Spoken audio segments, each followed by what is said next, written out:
Eh bien, écoutez, bonjour et bienvenue à tous. Donc à ce webinaire, pardon, consacré au management à distance. Alors, écoutez, je suis ravi de vous accueillir au sein de cette session.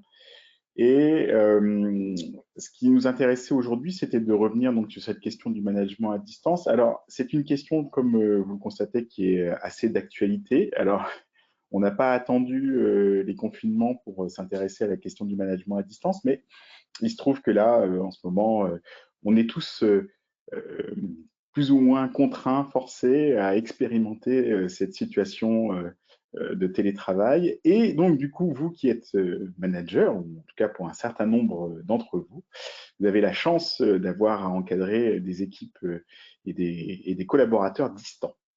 Alors, c'est pas simple, on va dire ça comme ça. Et c'est pas simple notamment parce que manager à distance ne revient pas simplement à passer deux, trois coups de fil à chacun de ses collaborateurs dans sa journée pour faire en sorte que ça fonctionne. Euh, Vous devez, comme vous l'expérimentez à l'heure actuelle, vous voyez bien qu'il y a un certain nombre d'éléments qu'on a du mal à capter. Et dans ces conditions, on peut toujours se demander ce qu'on doit faire, ce qu'on doit bien faire, ou au contraire, ce qu'il faudrait chercher à changer dans notre pratique managériale. Alors, je pourrais faire une comparaison, c'est que manager à distance, c'est un peu comme de la formation, c'est-à-dire qu'en fait, on ne fait pas de la formation à distance comme on fait de la formation en présentiel. C'est-à-dire qu'il ne suffit pas simplement de mettre une caméra et de nous filmer en train d'animer un contenu pour faire en sorte que ça fonctionne. En effet, on perd beaucoup d'informations, une information qui est riche, hein, notamment sur les réactions des personnes qui sont en face de nous. On perd aussi de la chaleur. On perd énormément d'informations, on va dire, de manière générale. Et c'est exactement ce que vous devez ressentir, en fait, vis-à-vis de vos collaborateurs. Donc, c'est tout l'objet en fait de cette intervention, c'est d'essayer de vous donner un certain nombre d'éclairages autour de ces pratiques managériales pour faire en sorte que ça fonctionne le mieux possible. Alors, en quelques mots, je vais présenter le cabinet, puis après je vais me présenter. Donc là, aujourd'hui, je suis salarié du cabinet Actiforce, cabinet donc qui est très bien implanté sur toute la région centre, évidemment, et également sur Paris, et puis on descend jusqu'à Bordeaux, en fait. Donc un cabinet qui est créé en 1989. On est une quarantaine de collaborateurs dans ce cabinet, et donc nous sommes devenus une filiale du groupe Orcom depuis 2014 maintenant. Alors, on est un cabinet généraliste en gestion des ressources humaines. C'est-à-dire qu'on fait à peu près tous les métiers, comme vous pouvez le voir, hein, aussi bien du recrutement que du conseil, de la formation, du coaching, et puis également ce qu'on appelle accompagnement de la carrière et des transitions. C'est-à-dire qu'en fait, on va faire en sorte de gérer les carrières individuelles par le biais de bilans de compétences, d'outplacement, et puis éventuellement aussi de gestion de plans sociaux. Alors, pour me présenter, donc, je m'appelle André Vivares, j'ai 46 ans, je suis consultant, chef de projet au sein du cabinet depuis plus de 10 ans maintenant.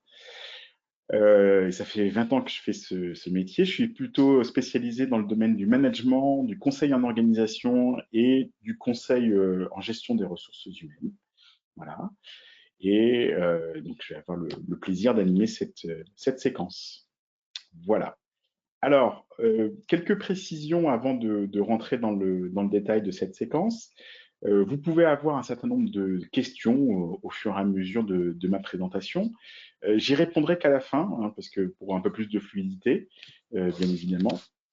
Alors, ce qui signifie que faites attention à ne pas poser des questions qui sont trop contextualisées, parce que si elles ont vraiment un sens par rapport à une slide donnée, j'aurai peut-être un peu plus de mal à vous donner la réponse sur le coup. On aura peut-être un peu plus de mal à comprendre le sens de la question quand on la lit à la fin.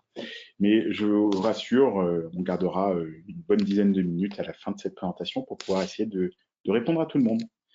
Voilà. Alors, le programme, en quelques mots, voilà ce que j'avais l'intention de vous présenter, faire un petit état des lieux du travail à distance, revenir sur cette notion de présentiel versus distanciel, qu'est-ce que ça change finalement. Si on va un peu plus loin sur cette question de qu'est-ce que ça change, eh bien évidemment, c'est les modes de management qui vont évoluer. Et donc, je vais revenir sur cette notion de passage de management de la supervision, et je vous expliquerai ce que j'entends par supervision, au management de l'implication. Alors après, on fera quelques détours par quelques théories un peu managériales. Bon, le but, c'est pas de vous abreuver de théories, mais malgré tout, ça va nous permettre de comprendre un certain nombre de comportements et d'attitudes qu'on cherche à développer au cours de cette présentation. Et puis enfin, je reviendrai sur les conditions de mise en œuvre, la question du contrôle et de la posture du manager coach. Et puis enfin, faire en sorte d'essayer de développer le sentiment d'appartenance à l'entreprise. Alors, je vais couper la caméra si j'arrive à retrouver ma petite main. Voilà, hop, voilà. Et donc, on va commencer par une première partie sur l'état des lieux. Alors, bon, avec une petite image intéressante, on peut se sentir un petit peu isolé, évidemment, quand on est un manager à distance. D'accord. Donc, pour commencer cet état des lieux, je vous propose de partager une enquête qui a été menée par Malakoff-Médéric en 2019, qui est une enquête qui est sur le télétravail et qui partage finalement le regard à la fois des collaborateurs sur le télétravail et puis le regard des responsables d'entreprise, donc d'employeurs, sur cette question-là. Alors, qu'est-ce qu'on en tire en quelques mots de cette enquête, hein? Comme vous pouvez le voir, comme vous pouvez le lire à l'écran, sans surprise, je dirais, on note que principalement les grands points forts, finalement les grands bénéfices perçus pour le travail à distance, c'est l'autonomie, la productivité, la responsabilisation aussi, l'équilibre vie professionnelle. Quoique sur cette question-là, on pourra quand même un peu revenir dessus parce que finalement, travailler à distance, oui, mais dans quelles conditions? Si c'est chez soi, comme ça se fait actuellement dans le cadre du confinement, on n'a pas forcément d'espace dédié et donc du coup, c'est pas forcément si simple que ça. Si c'est dans un autre lieu, un tiers lieu, qu'on pourrait le qualifier comme ça, là pour le coup, oui, ça a plus de sens, mais à ce moment-là, on perd un peu sur la notion de déplacement. En revanche, il y a des éléments qui ressortent aussi, même s'ils ressortent en bénéfice, vous pouvez voir que dans la réponse oui, tout à fait, ce sont des éléments qui ressortent avec plutôt une faible approbation, on va dire, une faible approbation franche, notamment sur la question d'une plus grande créativité grâce au télétravail, et puis également l'engagement accru dans le travail, même si globalement c'est 83%, on n'a que 26% de personnes interrogées qui déclarent qu'ils ont, grâce à ce biais-là, un engagement accru dans leur travail. C'est deux éléments qui nous paraissaient importants de faire un peu ressortir aussi, parce que du coup, ça souligne, notamment sur la question de l'engagement accru, la difficulté qui peut être liée à la distance, évidemment, et la créativité, les difficultés qui sont liées au fait de ne pas être en groupe, puisqu'on sait que notamment, on a une plus grande créativité à partir du moment où on peut interagir en groupe. D'ailleurs, ces deux éléments-là sont des éléments qui sont pointés par notamment la CARSAT sur les questions de facteurs de risque psychosociaux dans le cadre d'un travail à distance. Donc, voilà. Alors, si on se place du côté des dirigeants, pas de grande surprise, je dirais, côté des dirigeants, c'est-à-dire qu'en fait, globalement, on va retrouver à peu près les mêmes éléments dans des proportions parfois un peu différentes, mais globalement les mêmes éléments, hein, meilleure qualité de vie au travail, meilleure responsabilisation dans le travail, alors même à hauteur de plus de 90%, hein, donc c'est quand même quelque chose de très significatif du point de vue des employeurs. Diminution de la fatigue aussi, quelque chose d'assez significatif. Et puis, il y a également un élément à faire un peu, à mettre en exergue, sur lequel on peut faire attention, qui est là encore l'engagement accru, parce que même si le score est globalement élevé, à 79%, dans le bénéfice perçu par les employeurs, il est en nette diminution sur les oui tout à fait, entre l'enquête qui avait été menée en 2017 et l'enquête qui est menée en 2019, puisqu'on passe de 37% à 21%. Donc, là encore, ça peut nous donner un petit point d'alerte sur cette question. Bon, je ne m'étale pas trop sur cette enquête, je continue on va dire, d'avancer.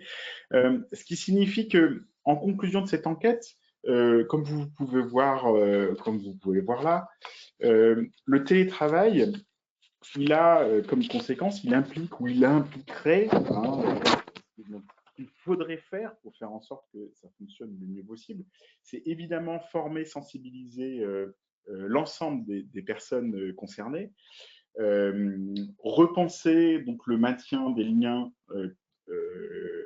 collectifs, à hauteur de quand même, oui, tout à fait, à hauteur de 24%.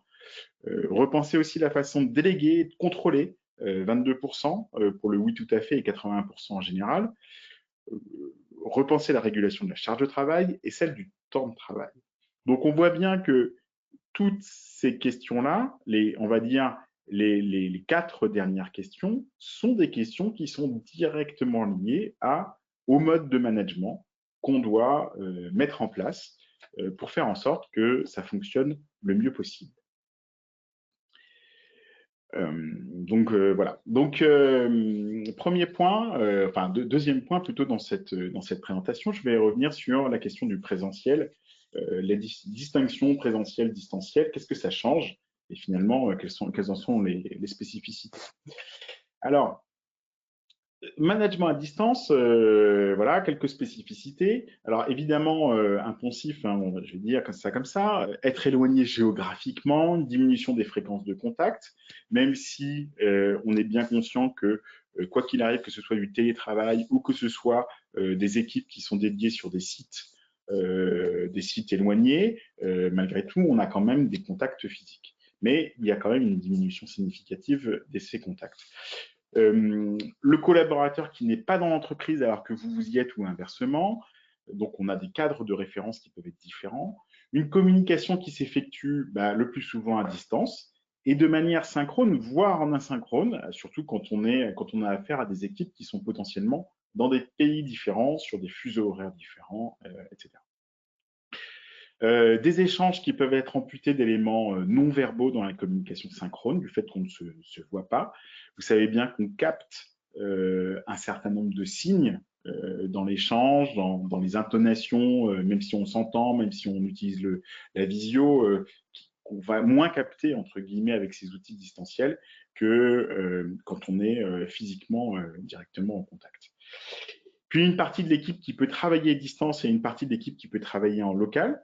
Alors là, ça peut générer en tout cas des différences à la fois des différences de traitement, des différences de charge de travail, des différences subjectives ou réelles, du coup, entre les membres de l'équipe. Et puis enfin, en tant que manager, vous devez pallier aux absences d'informations, d'échanges, car évidemment, tous les temps informels, qui sont quand même significatifs et qui permettent de mettre du liant dans un fonctionnement en entreprise, c'est notamment le temps avec la machine à la café, etc. Les confrontations sur les consignes, sur les process, et tout ça n'existe plus. Et donc, ça veut dire qu'il faut le prévoir, ce temps-là, pour faire en sorte que on fluidifie le fonctionnement. Si on pourrait résumer ça en 3 grands enjeux, je dirais, aujourd'hui, que je retiens, moi en tout cas, du management à distance. Le premier enjeu, c'est comment faire en sorte d'entretenir, voire de développer la motivation de vos collaborateurs à distance. Comment faire en sorte de détecter donc leurs signaux faibles. Comment s'assurer que le collaborateur mettra tout en œuvre pour atteindre ses objectifs. Voilà, donc là, on a une vraie question, on va dire, autour de la motivation. On a un deuxième enjeu que je qualifierais autour de la difficulté du contrôle. Donc, on a un certain nombre de pertes de repères habituels.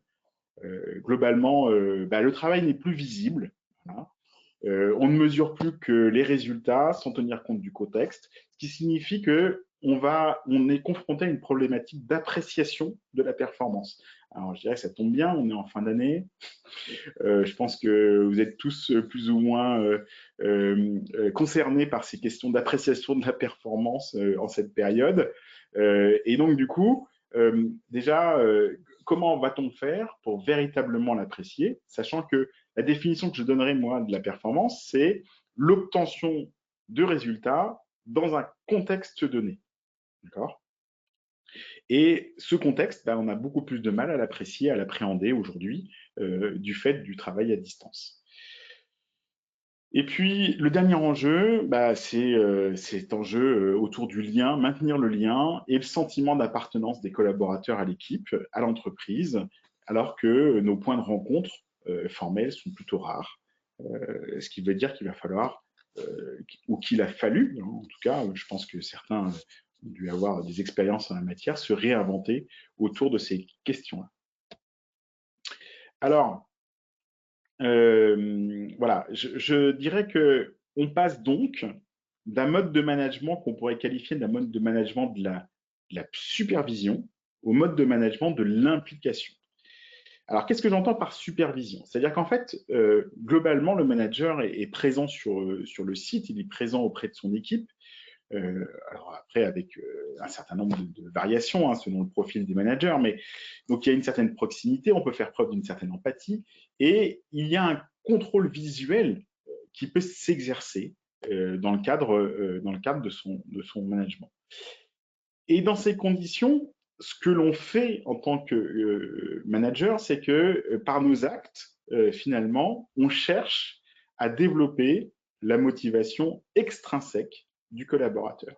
C'est-à-dire que régulièrement, on va pouvoir, par des questions, par des passages, par un regard, par un certain nombre d'actes managériaux, faire en sorte de motiver, booster nos collaborateurs dans le cadre de leur activité. Ces choses-là, on les perd du fait de la distance. Et donc, il faut qu'on adopte un autre mode de management, qui est ce que je dirais le management de l'implication, qui va consister à responsabiliser le plus possible nos collaborateurs et faire en sorte de développer leur motivation intrinsèque. C'est-à-dire que qu'est-ce qui va faire que finalement, quand le collaborateur va se lever le matin, il va s'y mettre de bon cœur, il va produire et aller dans le bon sens en termes de production, sans qu'on ait besoin nécessairement de venir l'encourager comme on peut le faire dans un mode de management classique présentiel. D'accord? C'est ça que je vais chercher à développer, c'est cette notion de motivation intrinsèque, contrairement à la motivation extrinsèque que vous avez davantage l'habitude finalement de mettre en œuvre. Alors, pour ce faire, je vais vous proposer donc un petit peu de théorie. Alors, je ne vais pas revenir sur Maslow, contrairement à mon dessin, même si la théorie de Maslow a quand même un peu de sens dans le cadre de management à distance, effectivement, parce qu'on peut parler de le fait de travailler, enfin d'être à distance, a des impacts malgré tout sur le sentiment de sécurité du collaborateur, ou le besoin de sécurité du collaborateur, mais également sur son besoin d'appartenance. Il est évident que, je l'ai souligné tout à l'heure dans les enjeux, qu'on avait une question autour de ça, et puis également sur le besoin d'estime. Mais c'est pas ça que je vais davantage développer. Je préfère plutôt revenir avec vous sur la théorie des attentes qui a été développée par Monsieur Vroom, donc, qui est un Américain, et qui est une théorie qui est assez peu connue dans le domaine du management. Pour autant, vous en connaissez tous les implications, c'est-à-dire qu'en fait, le management pour objectif, ça vient de cette théorie. Donc, comme je pense que d'une manière ou d'une autre, vous fixez et vous avez un certain nombre d'objectifs dans le cadre de vos activités professionnelles, en l'occurrence, ça vient de ce principe-là. Alors, qu'est-ce qu'il nous raconte, Vroom? Qu'est-ce qu'il nous explique? Ce que nous explique Vroom, c'est que finalement, il n'y a pas de motivation en tant que telle. Ça, c'est pas vrai. La motivation pour lui, ça n'existe pas. Il dit qu'on observe simplement un certain nombre de comportements motivés. D'accord. Et ces comportements motivés, ils viennent de deux choses. Ils viennent de l'espoir que l'on peut avoir si on agit, que ça réponde ou qu'on ait une récompense qui réponde à nos attentes, et différents types d'attentes, et également de la situation dans laquelle on est.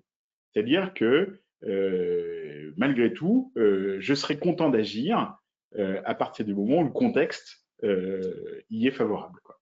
Voilà. Donc, on va s'intéresser à ces différents aspects et en particulier aux attentes que peut nous décrire. Alors, qu'est-ce qu'il nous décrit en pratique? Il nous décrit trois types d'attentes. Il nous dit que globalement, la première attente que l'on peut avoir, ou qu'a tout individu d'ailleurs, c'est ce qu'on appelle la valence. La valence, c'est la valeur que l'on peut attribuer à une récompense. En l'occurrence, c'est si j'agis de la manière dont on me le demande, qu'est-ce que je vais en retirer, moi? Et donc, ce que je vais en retirer, quelle valeur j'y attribue? Je peux vous donner un exemple tout bête, hein. Si on me dit, bah voilà, André, vous allez remplacer votre manager pendant la période des congés, puisque en fait, on a besoin qu'il y ait toujours quelqu'un pour pouvoir prendre un certain nombre de décisions. Si ma valence à moi consiste à absolument courir après une notion d'évolution, bien évidemment, je vais être motivé parce que je me dis, bah, c'est grâce à cette expérience-là, je vais certainement pouvoir démontrer ma valeur et dans ces conditions, faire en sorte qu'on puisse me promouvoir à terme parce que c'est absolument ce que je recherche. Donc, quoi qu'il arrive, dans les actes managériaux, tout individu est confronté à cette question-là, c'est-à-dire que finalement, c'est quelle valeur est-ce que j'attribue au travail, à réaliser le travail que l'on me confie et qu'est-ce que j'espère en retirer derrière. D'accord? Donc ça, c'est mon premier facteur. Le deuxième facteur que j'ai, c'est la deuxième attente, c'est ce qu'on appelle l'expectation. Alors, l'expectation, ça fonctionne autrement, c'est l'auto-évaluation que je me fais de mes capacités à réaliser le travail ou la tâche demandée. D'accord? Donc, globalement, ça correspond à la question, est-ce que j'en suis capable? Hein, tout simplement. Et ça, cette question-là, est-ce que j'en suis capable? On a souvent une vision un peu faussée de la réponse qu'on doit donner à cette question. C'est difficile de s'apprécier réellement et de s'apprécier en toute objectivité. Et ça vient notamment du fait que pour pouvoir s'apprécier en toute objectivité, il est nécessaire qu'on nous fasse des retours régulièrement sur ce que l'on est capable de faire et là où on peut avoir moins performé et où donc on a des points de progrès. D'accord? Donc ça, c'est lié au retour, au feedback que va faire le manager régulièrement auprès du collaborateur. Ce qui montre bien que pour être motivé, finalement, il faut que j'ai envie de ce qu'il y a derrière, donc la récompense qui peut être qui est sous-tendue finalement au travail demandé, et d'autre part, que je me sente capable de pouvoir réaliser le travail confié. D'accord? Donc ça, c'est les deux premiers éléments. Et puis, on a un troisième élément qu'on va appeler l'instrumentalité. En tout cas, c'est comme ça que l'a appelé Vroom. L'instrumentalité qui correspond au chemin, aux efforts que l'on va devoir fournir pour pouvoir réaliser la tâche demandée ou le travail demandé. Et finalement, on se pose tous plus ou moins cette question-là, c'est est-ce que il n'y a pas un moyen plus simple d'obtenir la même récompense en faisant autrement? Et si à cette question, ma réponse est oui, à ce moment-là, je risque fort de ne pas être motivé. Parce que si je reprends mon exemple de remplacer mon manager et que je me dis, bah non, c'est un peu risqué parce que je vais être particulièrement embêté, il vaut mieux que je laisse confier cette tâche à quelqu'un d'autre pour qu'il se plante et dans ces conditions, on pensera naturellement à moi. Bah forcément, je vais pas être très motivé en l'occurrence pour pouvoir faire les efforts demandés. D'accord. Donc, est-ce que les efforts demandés sont en rapport, pardon, avec la récompense souhaitée? C'est vraiment la question que l'on va se poser. Donc, vous voyez, on a trois facteurs, trois attentes. La valence d'un côté. Donc ça, on n'a pas beaucoup d'impact quand on est manager, puisque finalement, sur la question de la valence, en fait, c'est ce qu'il espère en retirer et est-ce que ça a de l'importance pour lui. La seule chose que l'on peut faire en tant que manager, c'est arriver à comprendre le fonctionnement de son collaborateur pour être en mesure de mettre en avant les bénéfices qu'il pourra en retirer. L'expectation, on a un vrai rôle en tant que manager, parce que là, pour le coup, c'est tout le feedback qu'on doit lui donner régulièrement, aussi bien positif que négatif d'ailleurs, mais qui est essentiel en management. Et ça prend d'ailleurs toute sa dimension quand on est à distance. C'est-à-dire que là, il faut repenser tout le feedback que l'on doit pouvoir accorder à nos collaborateurs quand on est à distance. D'accord. Et là, c'est plus compliqué pour soutenir justement sa motivation. Et enfin, l'instrumentalité, il est essentiel de travailler sur la question de comment il va s'y prendre pour pouvoir réaliser le travail à fournir, car sinon, il peut être confronté à des difficultés en cours de route qu'il n'avait pas estimées et du coup se décourager. D'accord.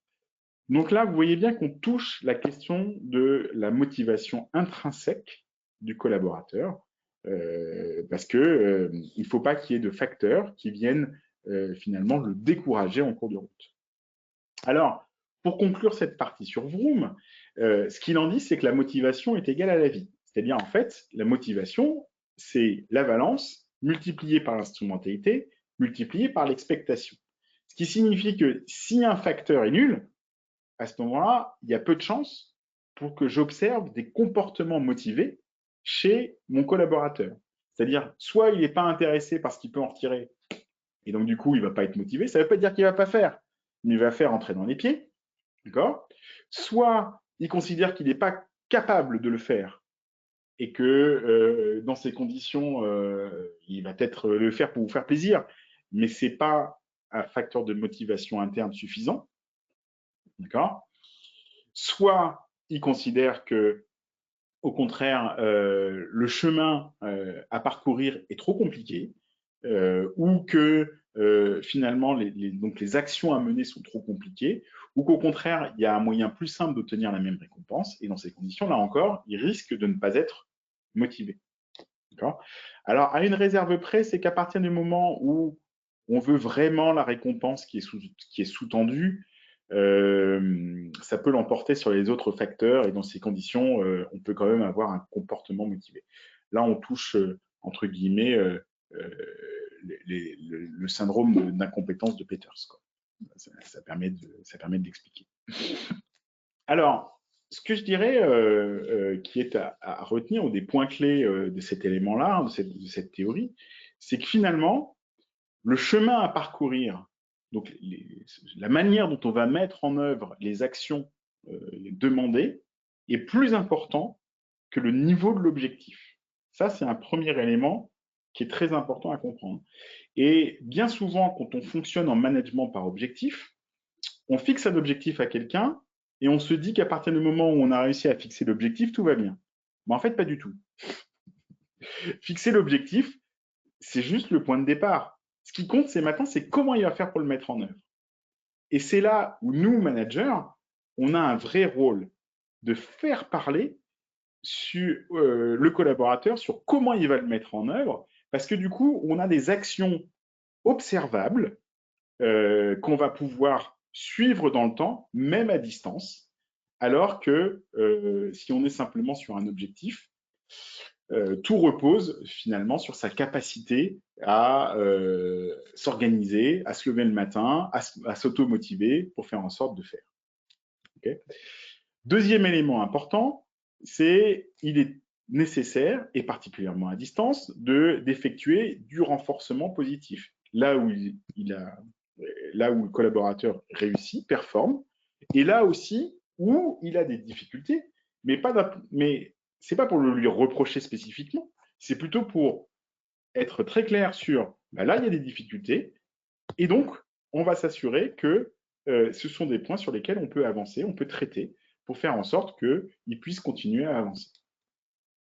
Et enfin, le dernier point que je dirais en conclusion de cette théorie, c'est que notamment, il faut arriver à faire en sorte que, du coup, le collaborateur s'engage et c'est ce qu'on appelle aussi la soumission librement consentie. Alors, ça fait appel encore à une autre théorie, qui est la théorie de l'engagement, qui a été développée par deux Français, d'ailleurs, Joule et Beauvoir, qui ont largement écrit sur cette question-là, notamment à travers deux livres, un qui s'appelle La soumission librement consentie, puis un autre qui s'appelle Petit traité de manipulation à usage des honnêtes gens. Le principe général est de considérer que finalement, par le biais de certaines techniques manipulatoires, on peut faire en sorte que le collaborateur s'engage sur un objectif, et comme il souhaite avant tout atteindre son objectif et démontrer qu'il en a la capacité de le faire, à ce moment-là, il va tout mettre en œuvre pour y arriver. D'accord ? À une réserve près qu'il est nécessaire de travailler avec lui les freins éventuels qui pourraient arriver en cours de route. Ça, je dirais que, pour donner un exemple, finalement, il est plus intéressant de demander à quelqu'un de s'engager sur un objectif en disant mais quel est le bon niveau d'objectif, sachant que l'année dernière ou tes confrères, tes pairs y réalisent tant, à ton avis, pour toi, quel est le bon niveau d'objectif? Donc là, j'utilise un peu de technique manipulatoire, c'est le principe de tu es libre de me dire ce que tu veux, mais sache que la norme, c'est ça. Donc, à partir de là, c'est un peu compliqué pour lui de s'engager sur moins. Et donc, dans ces conditions, il va réussir à s'engager sur un niveau relativement attendu et acceptable. D'accord? Alors, ça, qu'est-ce qu'on peut faire pour faire en sorte qu'on arrive à le mettre véritablement en œuvre? Donc voilà, donc l'humain est au cœur de toutes les organisations, hélas, hein, bien sûr, le management à distance, c'est pas mal. Donc voilà, je dirais que plusieurs conditions de mise en œuvre. La première condition de mise en œuvre va être qu'il est nécessaire de soutenir la réalisation du travail. Donc, garder le lien, aussi bien des temps de rencontre physique que de la visio plutôt que du téléphone, voilà. Se fixer des échéances intermédiaires de court terme qui rythment du coup l'activité. Alors, on travaillera sur du plus court terme dans du management à distance que, curieusement, je dirais, hein, ou contrairement à ce qu'on pourrait croire, que avec des collaborateurs qui sont là au quotidien. Puisque finalement, on a besoin d'entretenir plus souvent des points de contact. Et donc, dans ces conditions, avoir des échéances intermédiaires de plus court terme favorise sa motivation. Conserver des temps de travail aussi collectifs, faire du groupe de travail même à distance, ça sont des choses qui sont importantes pour notamment faire en sorte de garder le lien aussi avec l'équipe. Adopter un mode plus participatif en termes de management, donc c'est faire suggérer des idées, des propositions d'amélioration, voire même exiger hein, des objectifs, des idées, des suggestions, etc. C'est plus que simplement faire suggérer, quoi. C'est vraiment aller les chercher sur ces questions-là pour notamment les rendre acteurs. Organiser aussi le reporting. Alors, moi, je suis d'avis de dire que sur cette question du reporting, il vaut mieux faire des présentations libres. Trop cadrer cette question du reporting sera plus perçu comme étant une question de flicage de la part du collaborateur que simplement un reporting un peu plus libre, sur la manière de faire. Et c'est notamment un risque, hein, la question du flicage, hein, qu'on voit apparaître dans le cadre de management à distance. Et donc, c'est très important de rendre compte, en tout cas, des actions menées. Et puis également, c'est important de réaliser des points formels hebdomadaires et mensuels. Alors, des points formels hebdomadaires sur l'activité réalisée, bien évidemment, et l'activité prévue. C'est-à-dire qu'au-delà de l'activité réalisée, ce qui m'intéresse davantage en tant que manager, c'est plutôt qu'est-ce qu'il a prévu de faire pour la semaine suivante. Voilà. Ça, c'est des choses qui sont, à mon sens, clés. Et enfin, des points mensuels, plus formels, notamment sur la question de l'équilibre entre temps de travail, vie professionnelle, vie privée, etc. Alors, la question du contrôle dans tout ça, c'est pas simple. C'est nécessaire de trouver un juste milieu, je dirais, entre 12 pressions pour maintenir un cadre et la motivation extrinsèque pour soutenir la réalisation. Donc là, pour le coup, j'utilise bien extrinsèque, hein, dans le sens où mettre cette petite pression permet notamment de rappeler que, ah oui, c'est vrai, il faut que j'agisse. Donc voilà. Ce qui signifie que le contrôle, il doit davantage porter sur les actions menées plutôt que sur le résultat. Le résultat, c'est facile, certes, vous allez me dire, c'est tangible, c'est facilement contrôlable, etc. Mais justement, on n'a pas besoin de le faire avec lui pour contrôler le résultat. C'est-à-dire que ça, on peut le voir à distance. En revanche, ce qu'on ne voit pas, c'est ce qu'il a fait. Et donc, c'est important de pouvoir avoir un vrai échange sur la question de qu'a-t-il fait, qu'a-t-il pu mener en termes d'action. Et pour le coup, on va utiliser des questions types. Un, c'est comment comptes-tu t'y prendre? Deux, comment t'y es-tu pris? Et enfin, quel écart et pourquoi? Bon. Alors, vous voyez bien que les questions là, que je viens de proposer là sont des questions qui s'inspirent véritablement du coaching. D'accord. Et c'est une dimension qui devient de plus en plus importante dans le management. Je dirais que le principe général du coaching, c'est que finalement, un coaching efficace permet d'avoir une relation entre le collaborateur et le manager euh, qui produit du coup quelque chose de plus efficient. D'accord.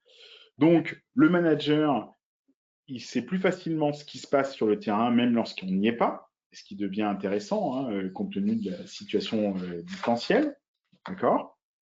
Et le collaborateur, lui, en l'occurrence, il va choisir de prendre ses propres responsabilités pour être performant. C'est-à-dire qu'en fait, finalement, on est sur une logique de je ne t'impose rien, je suis là pour échanger avec toi, pour faire en sorte que de toi-même, tu t'engages, puisque là, du coup, la théorie de l'engagement, elle est tout à fait appliquée à cette notion de coaching, et faire en sorte que je t'aide par mon questionnement à résoudre petit à petit les problèmes que tu rencontres. D'accord. Ce qui signifie que ça nécessite une disponibilité du manager qui est importante, mais ça peut parfaitement se faire à distance. Et plus il y a ce soutien qui se fait de cette manière-là à distance, et plus la relation de confiance s'établit avec le collaborateur, et dans ces conditions, on est mécaniquement plus performant. Alors, je dirais que la posture du manager coach, ça va être celle-là, c'est le respect, déjà. Donc, le manager coach accepte les différences du collaborateur parce qu'il aura des points de vue différents sur la manière de mettre en œuvre les actions, sur la manière de. Il aura une vision différente de la vôtre, mais c'est pas grave. Et sur les solutions aussi qu'il pourra proposer.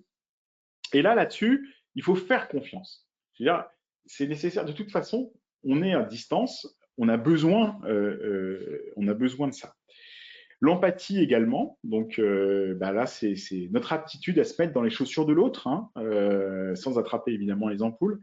Ce qui signifie que on n'est pas là pour prendre toute sa misère ou ses difficultés. On est là pour l'écouter, lui montrer qu'on le comprend et également chercher à lui faire trouver, là encore, ses propres solutions dans ces conditions.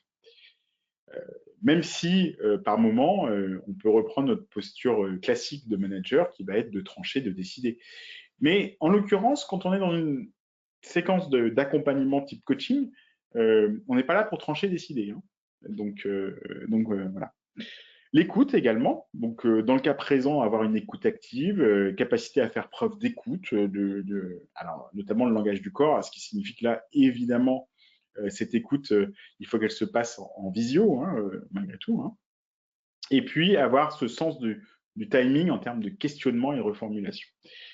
Ça, c'est pas simple, ce sont des choses qui s'apprennent, mais bon, avec un peu d'habitude, on fonctionne bien. La confidentialité, pardon, aussi. Donc, le manager coach doit garantir que dans les séances de coaching, le chef ne sort pas, hein, qu'on n'est pas là pour imposer les choses. Et enfin, la confiance. Donc, se savoir vulnérable également et ne pas en avoir peur. Ça, c'est quelque chose d'important. Ça veut dire que la confiance, elle doit être aussi réciproque dans ce cadre-là. Alors, pour conclure tout ça, afin de laisser un peu de place également à vos questions, si vous en avez, je ne sais pas, comment est-ce qu'on résout la question de l'appartenance à l'entreprise, puisque finalement, ça fait partie des points importants. Alors, maintenir le sentiment d'appartenance, vous constatez, est assez complexe. Donc, il est nécessaire d'essayer d'entretenir le lien avec l'institution. Tiens, il me manque un dé. Donc, il est nécessaire d'informer sur la vie de l'entreprise. C'est ce que j'appelle la grande histoire. Et ça, cette communication sur la vie de l'entreprise, elle ne peut pas se faire uniquement par des mails ou uniquement par euh, euh, ou par des documents newsletters ou des choses comme ça. Quoi. Il est nécessaire d'avoir le lien, de pouvoir la commenter de la part du manager pour faire en sorte d'impliquer le collaborateur sur les décisions, sur ce qui se passe dans l'entreprise. L'informer aussi sur la vie de l'équipe. Donc ça, c'est la petite histoire. C'est important aussi pour lui de maintenir le lien sur les événements qui se passent, sur les collaborateurs qui sont présents au bureau ou sur tous, même ceux qui sont distants comme lui. C'est important également qu'il sache, qu'il soit au courant de tout ce qui se passe. Voilà. Donc ça, cette transparence est nécessaire. Et c'est beaucoup de travail, notamment ce temps de communication est démultiplié à partir du moment où on a des collaborateurs à distance. En tout cas, il faut le prévoir de le démultiplier parce que ils en ont besoin et c'est pour entretenir donc ce lien avec l'institution. Gérer aussi le sentiment de justice, d'injustice ou d'égalité ou d'inégalité hein, avec ceux qui sont présents. Ça, c'est quelque chose de particulièrement important car on peut considérer quand on est présent sur site alors qu'on a d'autres qui sont distants, qui sont des privilégiés, ou l'inverse aussi peut se produire, c'est que finalement le fait de ne pas être là, ça me pénalise. Et donc dans ces conditions, en tant que manager, c'est nécessaire d'organiser des groupes de travail, ça je l'avais déjà dit un peu plus haut, mais c'est nécessaire avec des gens distanciels, présentiels, etc. Il faut mixer ces groupes pour montrer justement quelles sont les compétences, quelles sont les plus-values, les savoir-faire, ce qu'apportent les collaborateurs qui sont distants. D'accord. Et puis également, il est essentiel de rendre visible le travail et la charge de travail des collaborateurs qui sont distants, ainsi que ceux qui sont présents. Donc il faut qu'il y ait une vraie transparence sur cette question-là, pour qu'on n'ait pas de doute en se disant, bah oui, enfin, moi je suis à distance, forcément je suis plus efficace parce que je travaille beaucoup plus que les autres. Non, même charge, égalité de traitement, même si cette notion de charge de travail avait été vue dans le cadre d'un ANI, donc Accord national interprofessionnel de 2005, hein, sur la question du télétravail déjà. Et donc, ça fait partie de cet accord de dire que de toute façon, un salarié à distance doit avoir la même charge de travail qu'un salarié sur place. Mais malgré tout, il faut le rendre visible. Ça, c'est peut-être plus complexe de la part du manager. Et puis enfin, essayez d'utiliser des réseaux communautaires internes. Euh, alors ça n'existe pas forcément, ça n'a pas forcément été développé dans vos structures, dans vos entreprises. Mais moi, j'ai accompagné il n'y a pas très longtemps une petite entreprise où une bonne partie des collaborateurs sont à distance en temps normal, en dehors de la période Covid. Ils sont présents une fois par semaine à peu près au bureau, maximum. Et donc, dans ces conditions, ils utilisent un réseau communautaire qui est Basecamp, alors qui est aussi un outil un peu de gestion de projet, etc. Et à travers cet outil, ils racontent leur semaine de travail. Il leur est demandé, il y a un fil d'information, et il leur est demandé de raconter toutes les semaines. Alors, c'est pas long, forcément, on n'a pas besoin d'y passer une heure pour rédiger ça, mais raconter sa semaine de travail, ce qui les a marqués, ce dont ils sont fiers et qu'ils ont envie de partager avec le reste de l'équipe. Et ça permet de maintenir un lien qui est absolument incroyable. Alors, évidemment, vous allez me dire, c'est quelque chose qui va plus concerner des plus jeunes, etc. Mais il y a toutes les générations qui s'y sont mises. Alors, il y en a qui sont résistants, faut pas se leurrer, mais j'ai trouvé ça vraiment intéressant en termes d'expérience, car véritablement, je pense que c'est un bon moyen de garder le lien, de garder le fil d'une manière différente, d'une manière qui n'est pas institutionnelle avec les collaborateurs de l'entreprise. Donc, euh, donc voilà que je pouvais vous dire en la matière. Alors, est-ce que vous avez des questions? Est-ce que cette présentation éveille chez vous des remarques, des commentaires, etc. Alors, je vois pas. Donc, vous savez que vous avez la possibilité de poser des questions dans le document, enfin dans le webinaire. Là, pour l'instant, je ne vois pas de questions particulières.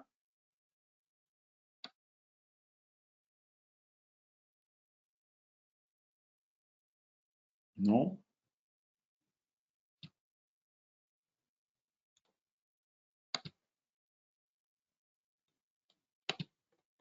Alors, est-il prouvé qu'un collaborateur est plus efficace à distance? Alors, non, prouvé, non, il n'y a rien qui le prouve en tant que tel. Simplement, ce qu'on constate, ce qu'on sait, c'est que finalement, un collaborateur à distance, il a moins de temps, évidemment, pour se rendre sur son entreprise. Il est dans une situation qui, en théorie, est plus confortable pour pouvoir mettre en œuvre son activité, sauf quand c'est du télétravail qui est forcé. Donc ça peut être un peu compliqué dans ce cadre-là. Mais voilà, donc non, on ne peut pas dire que c'est prouvé qu'un collaborateur à distance est plus efficace. Ce qui est déclaré dans le cadre d'enquête, c'est que la plupart d'entre eux considèrent qu'ils sont plus efficaces. Voilà, voilà ce que je peux dire. Comment réagir à ce discours face à un collaborateur qui est sûr d'être plus efficace? Alors là, c'est la question, en l'occurrence, je dirais que ça rejoint la question de la mesure du contrôle, finalement, et de la comparaison du travail effectué avec d'autres collaborateurs qui ne sont pas spécialement à distance. Donc, en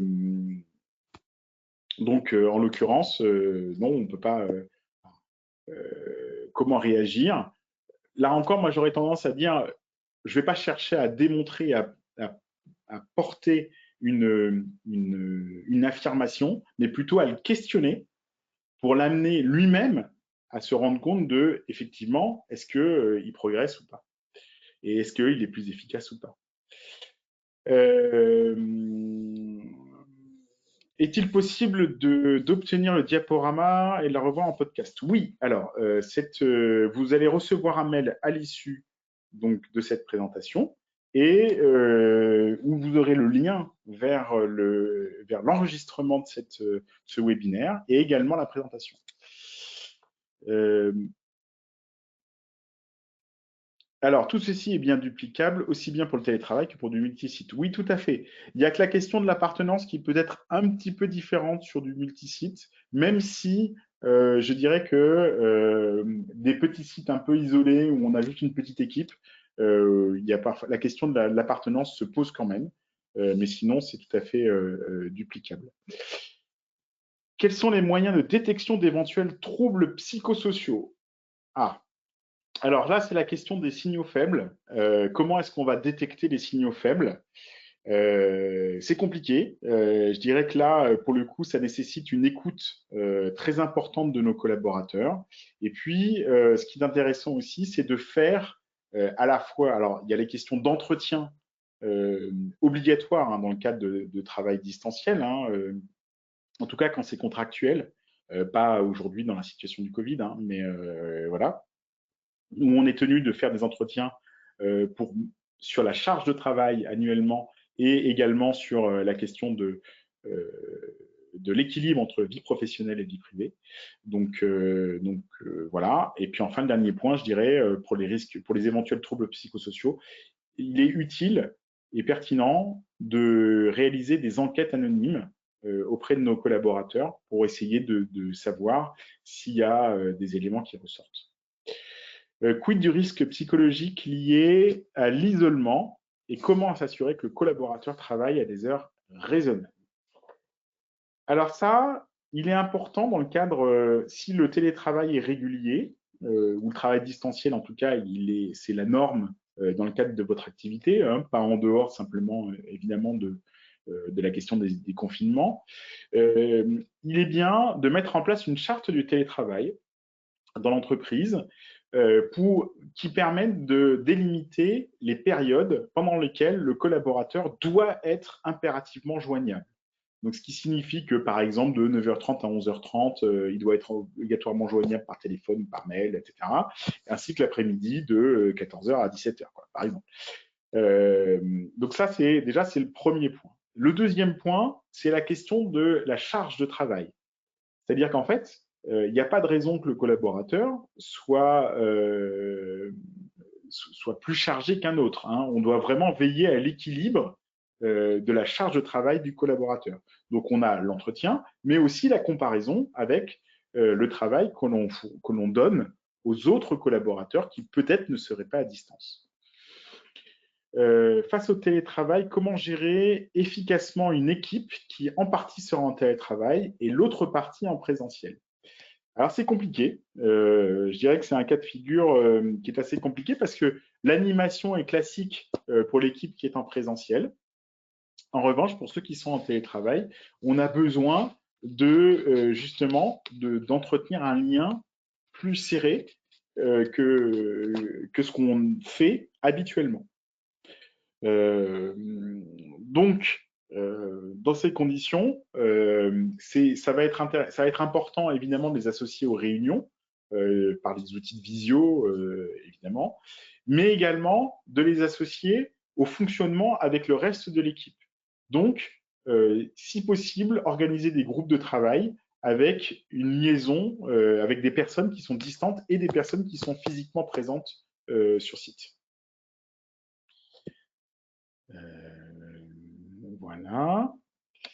Est-ce que j'ai d'autres questions ou est-ce que j'ai répondu à tout? Je crois que j'ai répondu à tout. Alors, je ne sais pas si vous-même vous avez d'autres questions. Est-ce que j'aurais oublié quelque chose? Bien. Eh bien, écoutez, s'il n'y a plus d'autres questions, je vous propose d'arrêter là. Et donc, je vous souhaite une excellente journée. Bon courage. Ah, si, j'ai une question. Merci beaucoup. Voilà. Merci. Mais merci à tous. Merci. Eh bien, écoutez, je vous souhaite une très bonne fin de journée alors. Bon courage.